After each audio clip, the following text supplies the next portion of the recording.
Hi, leaders. This is a quick video. Well, we'll see how quick it is. It's a video designed to introduce you to the course as a whole, in particular, by design intentions, to try to give you, I guess, a 10,000-foot view of what I've tried to create, what the intention are, and where we're headed. Start. I guess the big idea behind the course is that I believe that leadership is about creating conditions for change and growth and improved student learning in schools. It's not about a position.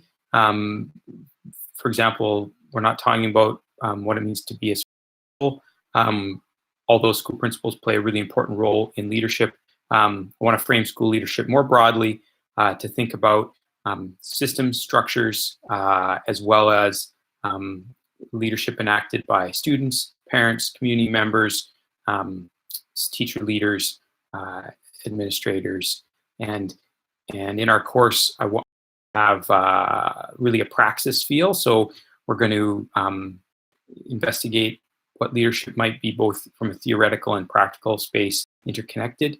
We're going to be listening to leaders from the Alberta context talk about their leadership practice. We're going to be listening to students talk about their learning. We're going to be reading texts from a variety of component parts of the educational research canon, with really the intent to hold those things together within your own emerging leadership practice, which for me is a practice that continues throughout one's role in education.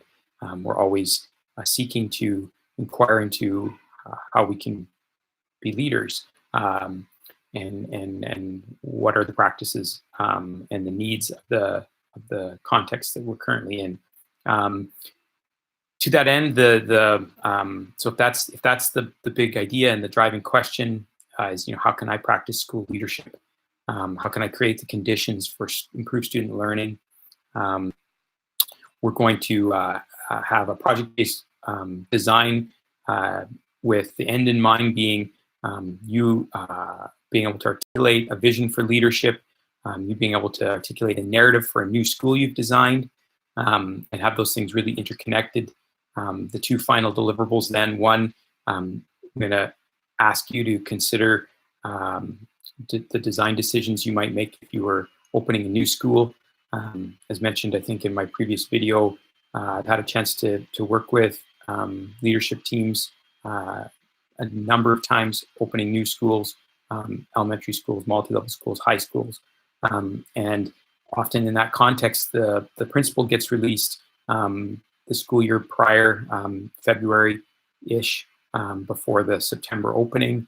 And my role during that time would be to work with that principal, and then over time, as that principal would build a team, hire an assistant principal, teachers, engage with parent community, engage with student community in the schools, the feeder schools that are going to become their new community, principal, teachers, engage with parent community, engage with student community in the schools, the feeder schools that are going to become their new community, engage with community partners. That work of deciding and creating the culture and establishing systems, structures, schedules, and being able to articulate for what learning and teaching and community are going to be like in the new school was a really profound professional learning experience for the leaders that I had a chance to work with, and for myself, and then for the whole community of coming together to open a new school, and for myself.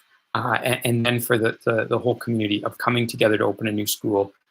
So with that as our frame, I'm going to have you work with a partner to make those decisions, and then also articulate in a presentation the vision behind your school. I've invited our Exhibition of Learning will be in our final Zoom meeting. I've invited some of my professional learning network to come and be an audience for our work, to be able to ask you questions.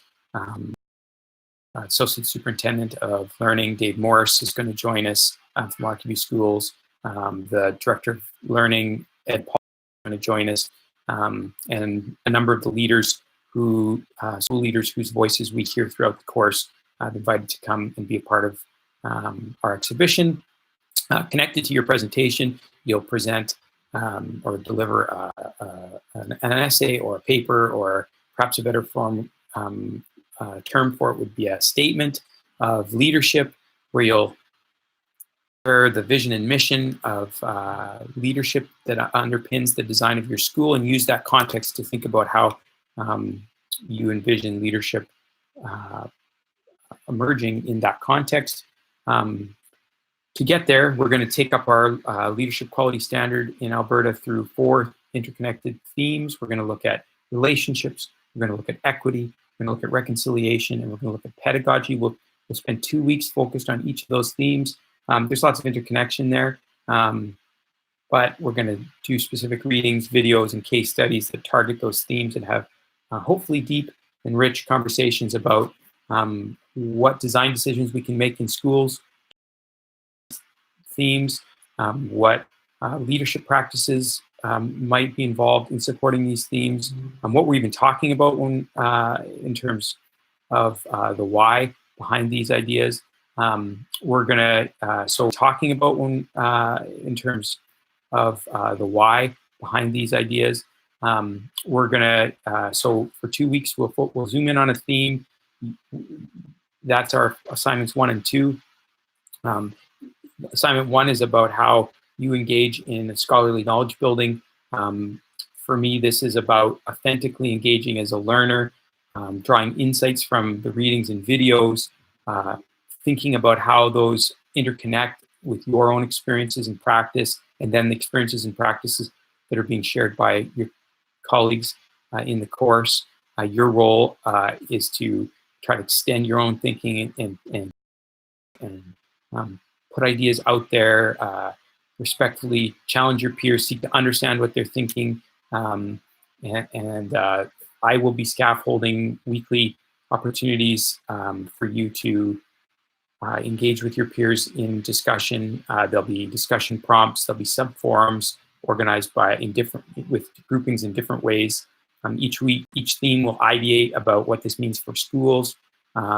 As I said, we'll listen to kids talk about their learning, and we'll think about what we're hearing them say in relation to these themes.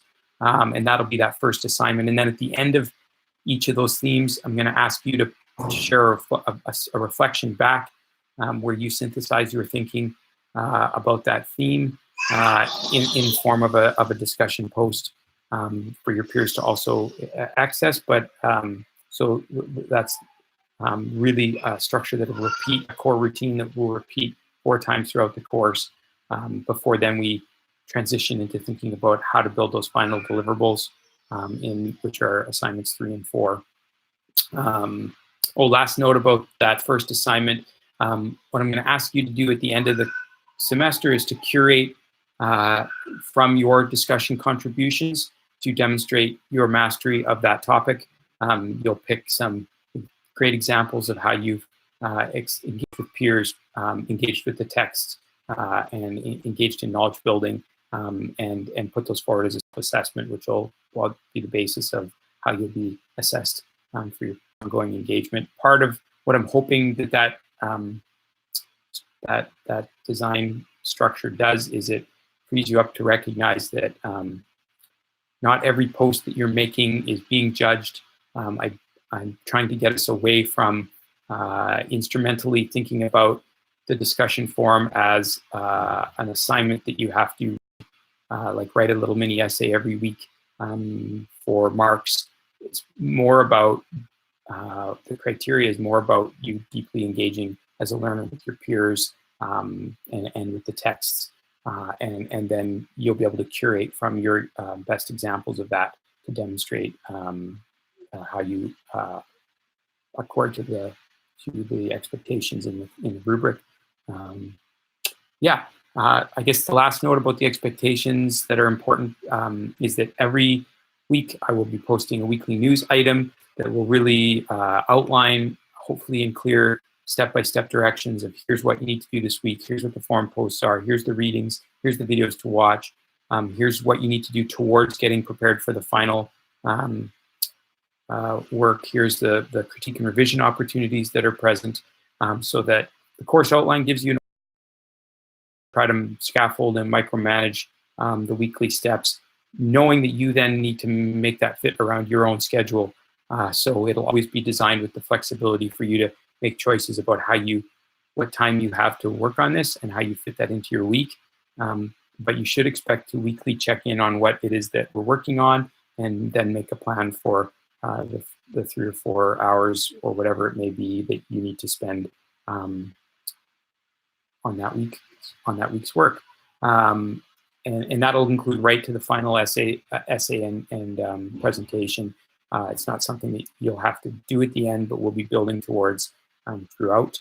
And then the other expectation, our Zoom meetings will be collaborative opportunities to build knowledge together. They won't be me lecturing or sharing information. I'll do that in this format.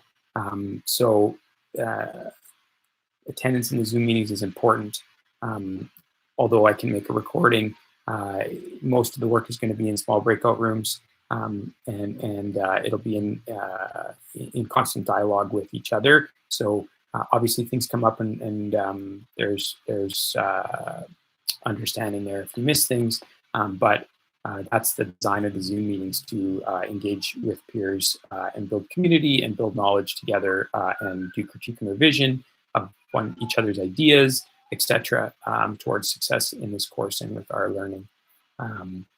Yeah, so that's a big picture overview. I'll chunk each of the assignments in separate instructions within D2L, but it's been a 11-minute video.